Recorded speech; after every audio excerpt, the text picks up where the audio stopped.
I'm a teacher by nature and career. So we're gonna go from worship to the teacher. That's fine. Yes. All right. We're gonna talk about what to do in between times, during transition time. And we all know sometimes transition can be kind of difficult because you're moving from one place that you're kind of familiar with. Can y'all hear me? I hate this mic. I told Deontay that earlier. I almost didn't use Deontay. All right. We all know that in between times, it gets a little rocky. This is the time that your faith is kind of weary or shaky. You know that God can do it, but He ain't done it yet. And sometimes you can spend physical time waiting on something to happen for so long, and you get weary in your well doing. And like I just said, I am a teacher by nature, and this came to me in between times. I've taught second grade, I've taught third grade, fourth grade, and now I teach pre-K for the first time. A different world. A different world. They are little humans with big personalities. And I had this child, and of course we have the calm down corner. So of course he was acting out, so he had to go sit in the calm down corner. And you know there are certain rules that we have to abide by. You must raise your hand. If you want to speak, if I'm speaking, you have to wait your turn. Be respectful. Keep hands and feet to yourself. So he's sitting over in the little calm down chair, and he's looking at me. I'm still teaching. I don't see you. He's looking. So he raises his hand. Said, Miss Sanders, I'm doing what you asked me to do. I'm sitting down, my hands are in my lap, and I'm quiet. I said, okay, I see you. Keep doing just that. Calm down and think about your actions. A few minutes later, Miss Sanders, see, I even just raised my hand. I'm doing what you asked me to do. And it hit me. What happens when you're doing everything you're supposed to be doing and you still have to wait? You're praying. You're still in your word. You're paying your tithes. You're treating people right, even when they treat you ugly. You ain't cussing nobody out, even when you feel like it. That's the truth. And you're doing what you're supposed to be doing, but yet you're still in the transition stage. You're in the season of the layover, of the not yet. Or, God, when you coming now, shoot. I know you opened this door for me, but I've kind of outgrown the stuff in this room. So I need another door to be open. So when you're ready, because I'm ready right now. But how many of us know that our time is not God's time? And sometimes, if we can really be honest, if God was on our time, we'll never go through nothing. I know I wouldn't. Because every time something happens, God, look, it's time for you to fix this. I don't want to go through that. God, I ain't got no money in my pocket. I need you to come handle this now. I ain't got no food on my table right now. I can't help my fellow brother out. I need you to fix this right now. But it's in that transition time that God builds our character. It's in that transition time that we learn who we are. And not only who we are, we learn who God is. So we're going to talk about some of the things that you can do in your transition time. And we're going to come from a text that's very, very well known. And it's kind of lengthy. But for the sake of time, can I paraphrase it just a little bit? Let's go to 1 King 19. Familiar text. 1 King 19. And it is about Elijah. It is about Elijah.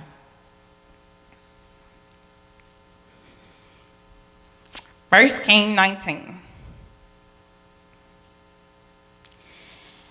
And we're talking about the revenge of Jezebel. Now, we all know Elijah. He had just called down fire. God had moved when he called him, right on time, on the spot. Showed himself to be mighty and powerful in Elijah's life. And here you have Jezebel, who has sent word. She didn't even go see him herself. She sent word by somebody else. And simply said, look, for what you did, I'm coming to get you myself. But before I get you, I need the people around you that now believe in your God to see just what your God just did. I need to shame you a little bit before I take you out. So she told him, she said, look, I'm going to get you myself. I'm going to kill you. But he decided to leave his position and not trust God. Ain't that what we do? God could just bring us through something. As soon as trouble comes, as soon as it knocks on our door and it makes us uncomfortable, we say, look, God, not that. And that's what he did. He left his post and he went running. And not only did he run, but he decided that he was going to pray for God to take his life. You know trouble had to be bad if you just want to take your own life. You got to be down to the bottom. Because he had believed something about himself that was not true.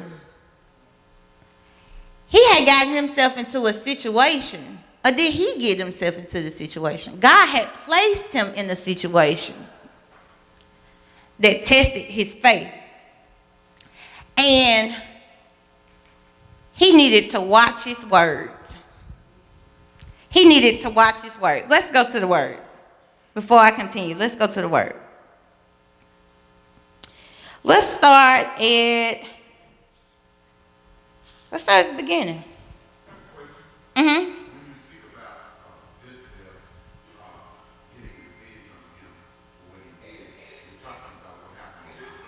Right. When he called down fire from heaven, he killed out. There you go. We're in 1 Kings 19. You're welcome. All right. It reads, we're starting at verse 1. Ahab reported to Jezebel everything that Elijah had done, including the massacre of prophets. Jezebel immediately, in a hurry, sent a messenger to Elijah with her threat. The God will get you for what you have done, and I'll even get you. By this time tomorrow, you'll be as dead as any one of those prophets. She's talking about the prophets he's killed already. When Elijah saw how things were, he ran for his dear life to Beersheba, far in the south of Judah.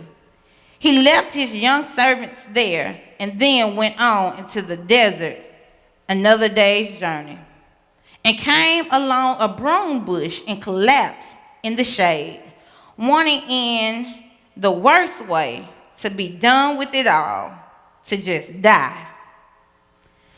Enough of this, God. Take my life. I'm ready to join my ancestors in the grave. Exhausted, he fell asleep under the broom tree. He had to be super at the bottom. He decided he was going to go and pray for his life to be taken. But what I saw about this, and it's just my thinking, y'all. If he wanted to be dead, remember he's in the desert. the hot desert. He's tired and fatigued. If you want to die, why you get under that tree? Why did you get shade? If you want to die, then why not just get in the sun, lay out in the dirt, and die? He didn't want to die for real. And sometimes that's us. Lord, I'm tired of this. Just give me an easy way out. And for him, that was his easy way out. That's why we have to guard our thoughts. We have to guard the words we say, and even the words sometimes we pray. Because just because our flesh is hurting, it'll make our spirit man fall short sometimes. Because with our flesh, we'll make decisions that are not of God. And that's what he did here. He exaggerated the situation. And sometimes in our mind, we make certain problems just too big. I know I'm an overthinker.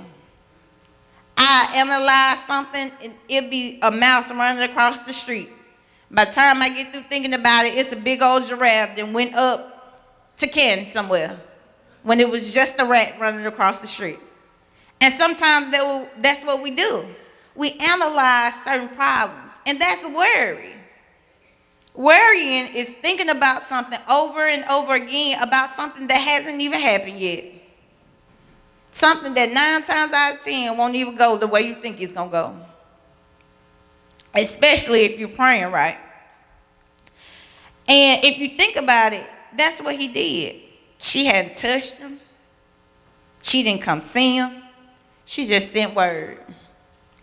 And he began to believe the enemy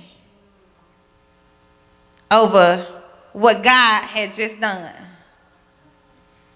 We know that God can bring us out because he did it back then. He's brought me through this. When mama was sick, he healed mama. When I was sick, he healed me. When I didn't have money, I didn't miss a meal. He provided. He provided for Big Mama, Big Daddy. The same God that did it for them, the same God that did it for them in the Bible, is still doing it for us right now. And he decided that, look, this kind of tight. I don't know if I want to do this. So he goes and lays under the tree and he tells God, look, God, take my life. So you have to be prayerful. And you have to make sure your mind and your spiritual man are on one accord. And how do you do that? You go to your prayer closet. No matter what your circumstances are, you can't let that determine your faith. Just because things are bad, you can't let that determine your faith. Just because right now, today, I just ain't feeling it. Today, this is not where I want to be. Today, my situation don't look good. Today, I'm without. Mm-hmm. Mm.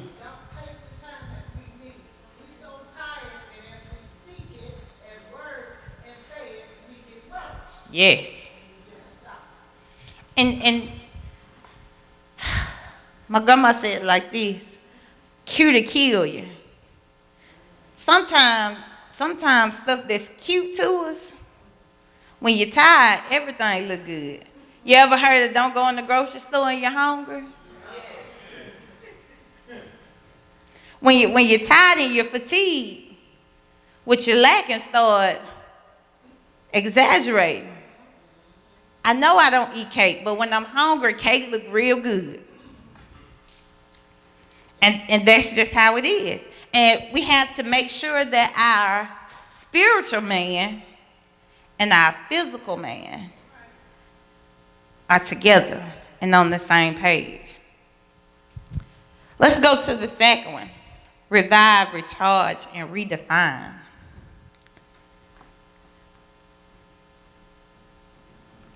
Let's start at, where do we leave off at? At 5? 6 says he looked around, and to his surprise, right by his head were a loaf of bread baked and some coals and a jug of water. He ate the meal and went back to sleep. Won't God provide even when you don't want him to? He ain't even asked for that. In fact, his thing was, look, let me go and die. Let me go and die. I didn't even ask to be up here. In fact, I wish I could sit down on this front row and not be worried, listen to somebody else. But guess what? God provides.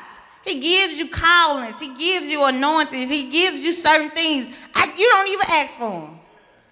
Have you ever just been walking around and found some money? Look, Lord, I didn't even ask you for this dollar, but thank you. He blesses you. He blesses you, even when you're not even looking for a blessing. And not just big blessings. It can be the small things. He woke you up this morning. I don't take that for granted at all. I don't. All right, let's go on. We read 5, 6 says, 7 says, the angel of God came back, shook him awake again, and said, get up and eat some more. You got a long journey ahead of you. Now he's already tired. He left the other prophets. He said, look, I'm going on a little bit further. He got under the tree, went to sleep, ate, went to sleep again. The man got to be super tired. But God knows what we need. He knows we need reviving. He knows we need to recharge. And he knows we need to redefine. Because if we can really be honest, in that between time, that's when it's tested the most. That's when I really don't see God working. That's when I'm like, okay, God, look now. That's how I talk to him. I'm sorry. But look, God, for real, you did this for me, and I'm grateful. Don't let me sound ungrateful. I'm grateful. But I've been praying for this. And not only have I been praying for this, but I've been praying quite some time for this. And it hadn't come through yet. But what God is telling us, slow down. Because I've already got that. It's waiting on you. You're not waiting on me, I'm waiting on you. I'm waiting on you to catch up. You need to recharge. You need to go back down on your knees. You need to go back to the place where you started and remember who I am. And that's what he was telling Elijah. Look, boy, when you called me the first time I came, I'm still that same God. Just because I don't do it that way again, don't mean that I can't. Just know and trust that I got something else playing. And sometimes that's what we do. It gets a little shaky. And say, we put God in this little box. And say, well, God, you did this how you came through. You let so-and-so bless me on this day. So let me go back to so-and-so, and see if they're going to bless me again. That's not how God works. And when we put our small minds with God, big mind, the Bible says, our ways are not his ways. Our thoughts are not his thoughts. They're not. So when we try to do those things and we try to think for God, that's when the problem comes in. So we need to recharge.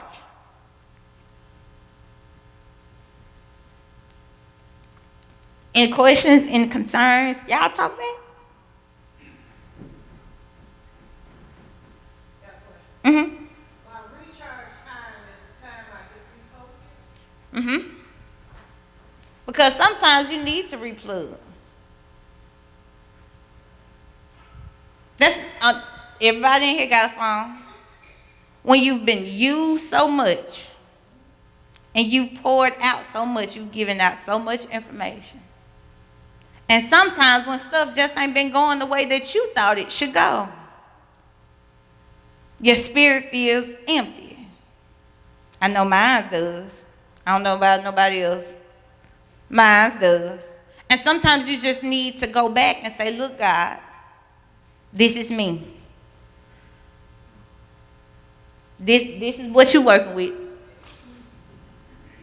All the broken pieces, whatever I dealt with, this is who I am. This is what you got. Recharge me. Plug me back in. When you plug your phone in, what happens? You recharge. And you're able to use it. Any questions? Okay.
Amen. And this is just my mind, y'all. I have to make that disclaimer. But just to piggyback off of what you just said, I called myself. Notice I said called myself, y'all. I called myself working out. And on the treadmill, you have highs and lows. And it shows you, okay, this is where you're going to go through your highs. Your lows going to be right up in here. This is where you're going to go through another little high incline. And I just walking and just looking on the treadmill, running sometimes. And I said, wait a minute, God. Now I wish you would do that for us in life. I wish you would show me, okay, this is going to be your high time. This is going to be your low time. But that's not how it works. God just gives us the vision, the purpose of, I'm trying to think of his name. It slipped my mind. We'll come back to it. But sometimes God gives us the vision, the purpose, but he doesn't show us the fine line or the highs and lows that come with it. He doesn't give us a detail or itinerary. There you go, itinerary to go with it. And sometimes when we see the vision and the end result, we just think, okay, this is what it's going to be like, Joseph. This is what it's going to be like. You think you're just going to be, your brother's going to bow before you and Everything's going to be lovely, but you didn't know you had to go to Potiphar's house. You didn't know you had to go to jail. You didn't know all those things. You just saw the dream and the end goal. And if you think about mountaintops, if you look from afar, you just see peaks, mountaintops. But you can't jump from mountaintop to mountaintop. That's not how it goes. You go from mountaintops down, and that's a valley. There you go, Pop. It's a valley. So you're going to have to go through some things. That's what strengthens your faith. So at some point, either you're on a mountaintop or you're in the valley. But no, after that valley, it comes another mountaintop. And if I'm going to another mountaintop, God, look, I need you to make it better than the last one. Any questions, more concerns? No? All right, let's move on then.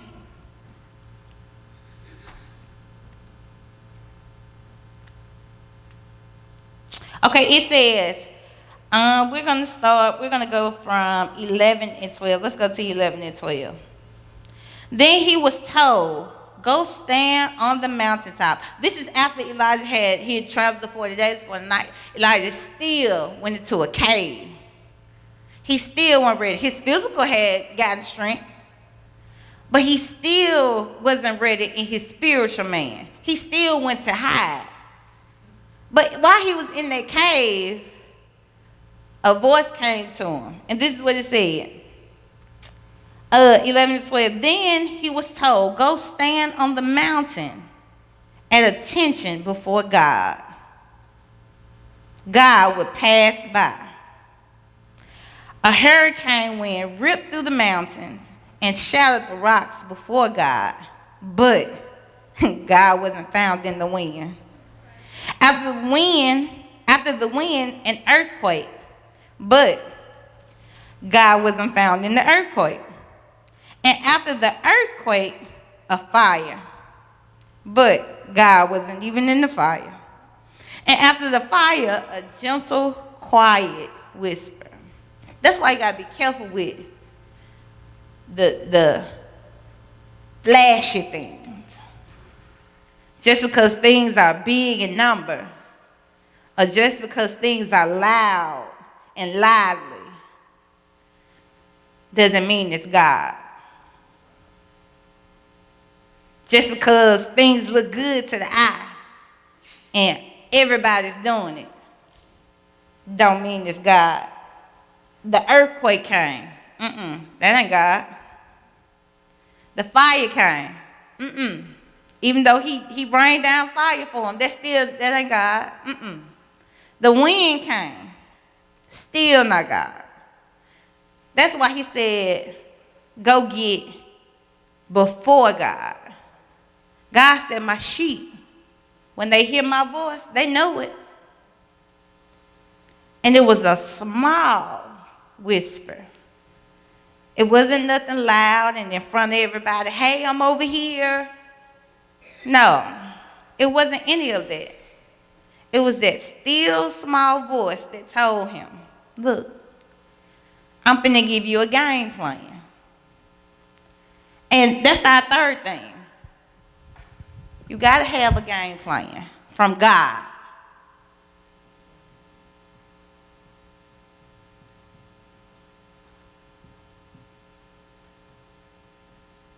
Now, even though God not giving you details, he gonna give you a plan. He told him,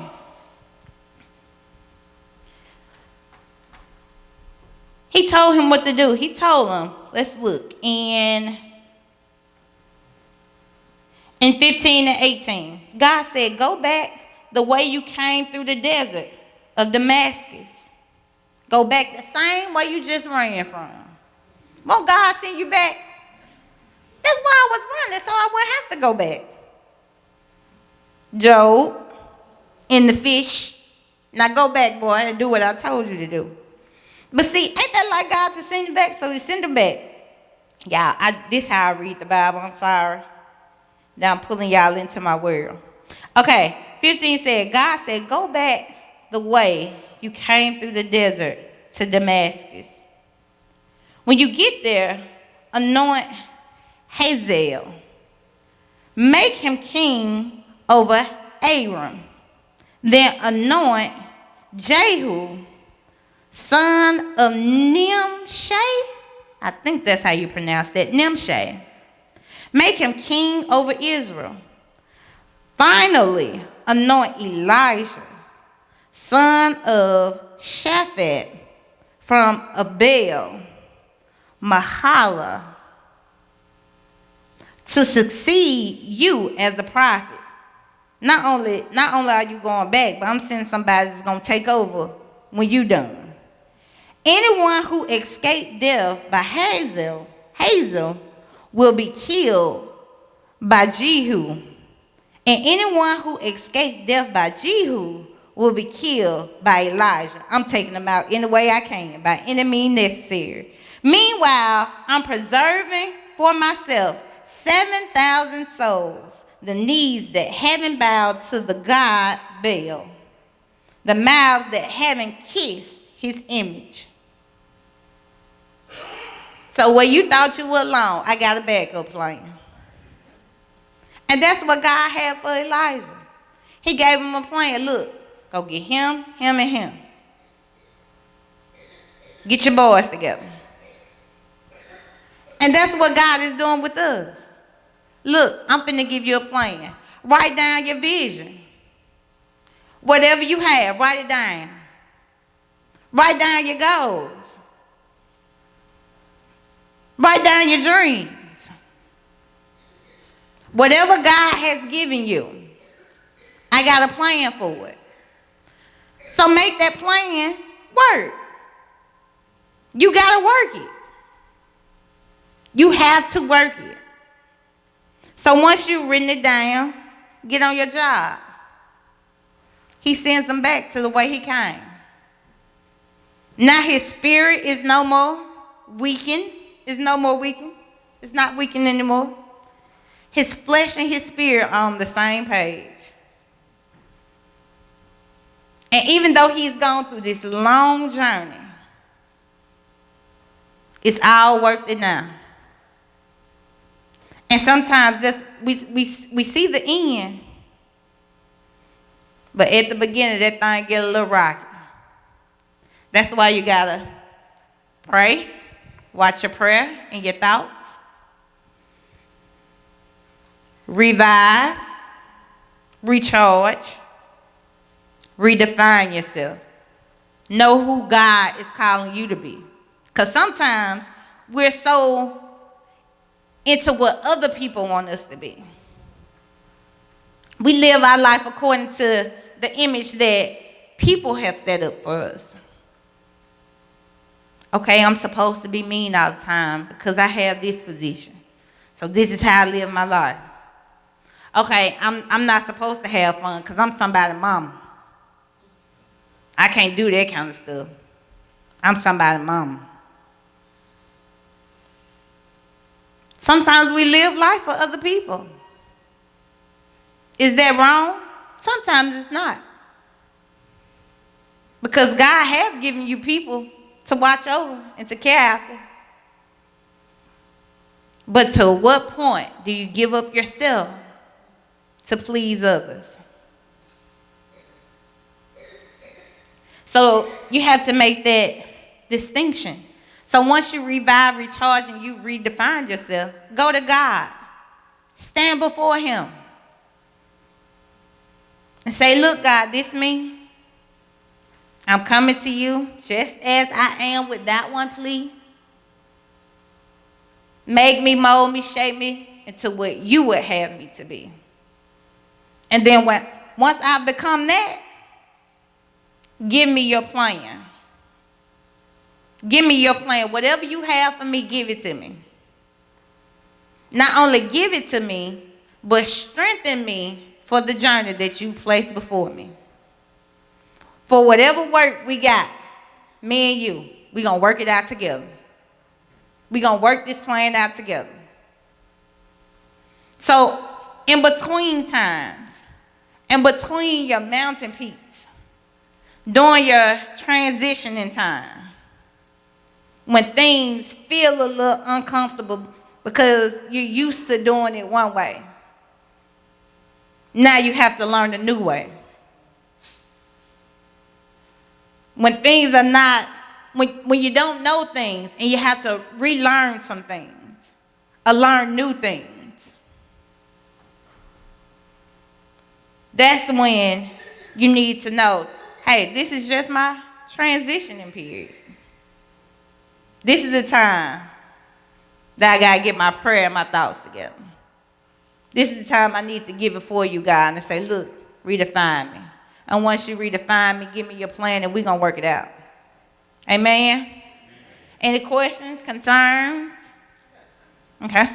What you were talking about today, we all need to know all the time. God didn't want us to stay babies. Amen. We got the process of in between times when we are willing to grow. And we need to be willing to grow all the time. Amen. And at those in between times, our prayers should change. It shouldn't be the prayer we had last year. Come on, y'all. Because God will put something else in our spirit to grow into, to grow up on. And our prayers have to change to stop limiting Him to say, God, you can heal cancer. Okay. Last time we went to cancer. Some of us have prayed for so long. No, we still God. We will Amen. not change. But we have to change. And that's what you were talking about. It's time to change. And grow up into where we will trust Him on a whole nother level. Amen. Amen. Anybody else? Comments? Questions? I think sometimes in between time, I think in life we get too familiar with God. Mm. We get real familiar with it. We'll go through our day to day, say, oh, He gonna do this, oh, He gonna do that. And I think for Him, for you to get unfamiliar, 'cause that's what He wants. He wants you to be unfamiliar so you can grow. How can you grow a sunflower seed in a sunflower in a pot this small? You know the size of the sunflower seed is about this big. So how you got to be able to grow out of your own familiarity in order to grow in Him. Amen. Amen. Any more comments? I agree. It's definitely time for us to grow. Grow spiritually and physically. Okay. You blessed me when you said sometimes we forget the spiritual man and the flesh man have to be on one page to work the way God's work the way. Even though the flesh man, we got more control over than we give it. He gave us His spirit. And when they act up and go in two different directions, we will not be able to get to God. Mm. Whew.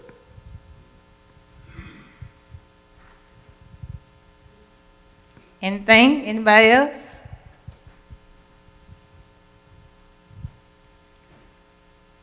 We on time. I know you will. I will wait. I was opening the floor for you. Go ahead.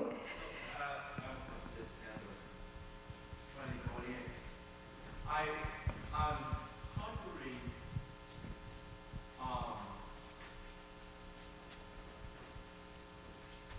I guess I should say, some dialogue that I've been having recently. And it's almost identical to what we were teaching. That the challenge of staying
know, God is really good. God is really Yes, he is. consistent. You know, God is all of these things that we say. And I said to the inmates that I think that living Christian has become almost taboo. Proclaiming Christian is worldwide, but living Christian is almost taboo. I think I started. And that's real good. Um, Anybody else? Mm-hmm. Living as a Christian has become taboo. So then, that that could be perceived as polite life. You want to give up and die. Taboo. That makes it all. But think about it this way, and I'm speaking from a leadership perspective. Most of the time, my checks are found in the office in this phone here, it's going to be somebody facing a problem. If I go through my call log, it's going to be 30, 45 days the same person. At what point do we realize that this is the essence of life? Every day is not going to be a glorious moment, and really it's our bad times where glory is revealed. I'm trying to practice, and I almost got it, to shut off complaint and just realize that this is a place God has allowed for some strange reason, and I'm going to operate or execute God's plan the best I can, regardless of whether it's raining, sun, cold, hot, whatever it is. It's my season. For me to always talk about I want to give up, I've started, it might be embarrassing to say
Amen. When people's on the other side of the table, when you know it's gonna be all right. But when people's on the other side of the table, and people really have more confidence in what's gonna unfold ugly, rather than God usually have time of unveiling. Yeah, it is. I think that sometimes, man, we exemplify and we talk about every weekend rather than standing. I was telling this story at the crib the other day, and sometimes I'm talking they won't do. Sometimes God got to send a hurricane, man. Tornado won't cut it, man. A hurricane got to come. But the safest place, the storm is in the eye. If you can get in the middle of it and stand still, God will always keep you safe. Look at Elijah. God had the wind, the fire, the earthquake. Elijah was standing on the mountain. That's no safe place in the mountains or stuff like that. You know? But that's what God called him to. And God pointed out to him that listen, out of all the ranking you hear, it's the still soft voice that you're listening for. It's not the noise that's making it. It's not what everybody's saying. It's not what the rumors are. Yep. It's not what the popularity is and what the popular thing is. It's the still soft voice that you're listening for. We say that God is our peace. I don't know.